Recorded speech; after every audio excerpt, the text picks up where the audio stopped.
our next contestant, Robert Fisher. Place speech title here. Place speech title here. Robert Fisher.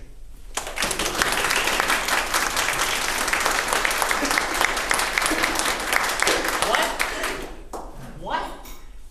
I know what you're all thinking. Did the contest master get the name of my speech correct? Place speech title here? Why, yes, he did, because I need your help in determining what my topic will be for my humorous speech. Now, I was going to do my icebreaker, and I practiced it, but it came across as cold. And then another idea popped into my head. I could talk about the Pepsi driver incident. But that was a really old story, and it would probably leave the audience flat. Contest master, fellow Toastmasters, and yes, I truly need your help in determining what topic I should use for my humorous speech. Now, the key to a great talk is to organize your speech. So I did what a good speech person does. I sat down and I brainstormed. And all I got was a drizzle. So I decided I will speak about what I should speak about. Then I will speak about what I should speak about, speaking about. And then I will sum up what I spoke about, speaking about what I should speak. But let me get to the point. Now that would make a sharp topic. Get to the point. But the point is, I don't know what the point should be. I need to work on how to say it. Maybe the point is, I need to say it humorously. So what can I talk about? Well, I'll tell you what I did. Got into my car. I'm cruising down 150, not paying attention. All of a sudden it hit me. Hand gestures. And I got to tell you, I got to thank the guy who was passing me, blaring his horn at me for that brilliant idea. I could talk about standing in Bryce Canyon on a narrow ledge, colorful bluffs all around, and all I slipped. But that wouldn't make a humorous speech. That would make a cliffhanger. I could try vocal variety. Vocal variety.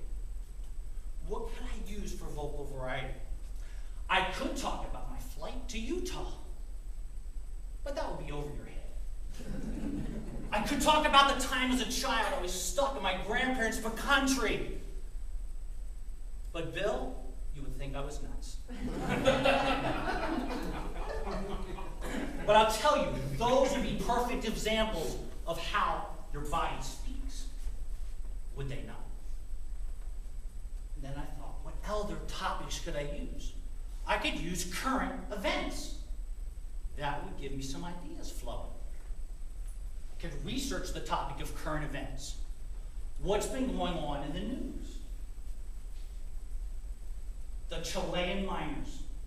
It came to me. I could do a humorous speech about the Chilean miners. You know what? Maybe not, because if it got too serious, I wouldn't be able to dig my way out of it. That would be a big blow for me. And then I thought about it. I could talk about getting comfortable with visual aids. Getting comfortable with visual aids. How would that speech go? You know what? If you have trouble seeing, you should go to the eye doctor and get glasses. Make sure they're not too tight on the temples. Make sure your visual aids are comfortable. If you have problems with glare, get sunglasses. You know what? I don't think I want to use that as my humorous topic. Maybe I could talk about the meeting last week I had. Sitting in a boardroom, someone asked me to stand up and give a speech. I got up and realized my laptop disappeared. I've been looking for it for weeks. But truly, a good speech, you need to persuade with power. So what can I use to persuade with power? I ran into the other room, said, "Dear wife, how about if I give a speech about your triumph during childbirth?" She looked at me and said, "You've got to be kidding." No. So I decided I would use another persuasion with power. So each of the judges here, just remember to watch yourself on the way out if you don't vote this the best speech. I know who you are and I know where you live. That's a different way of persuading with power. In reality, I also know that I need to inspire you, my audience. And for that topic, I can talk about disappointment. Since everyone tells me that they know I'm going to disappoint them.